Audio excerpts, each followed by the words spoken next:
خطيرة جدا جدا في نص ملعب النادي الاهلي. وليد دخل للقلب والكرة العرضية، وادي المحاولة وادي التسديدة وجول.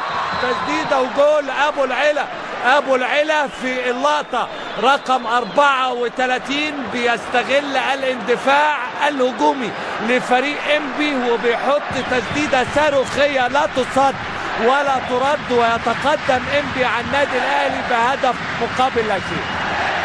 انزعاج مستر مانويل جوزيه اتى بالدليل والبرهان بعد تسديده قويه جدا جدا، تسديده من على بعد 15 متر بالقدم اليسرى لابو العلا، لا تصد ولا ترد، محدش يقدر يعمل لها اي حاجه. يتقدم انبي، سقط كره للامام، عدت المره دي اسلام وفتحي بيدخلها في مكان خطير، وده احمد فتحي بيلعب عرضيه حلوه وجول.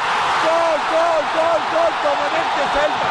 دومينيك دي سيلفا في اول لقطه، اول مره تحب يا قلبي.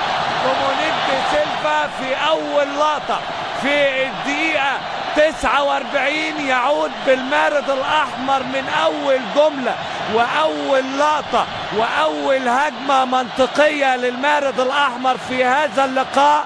دومينيك دي سيلفا يجيد ويعبر عن نفسه ويكافئ مستر مانويل جوزيه، ويعود بالنادي الاهلي وتصبح النتيجه التعادل الايجابي 1-1.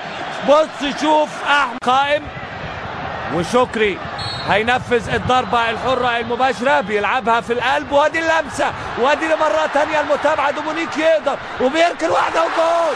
جول جول جول. متعب متعب متعب، اوعى يجيلك متعب، اوعى يجيلك متعب. عماد متعب جان على الكرة المصرية، يعود من بعيد، يعود من بعيد.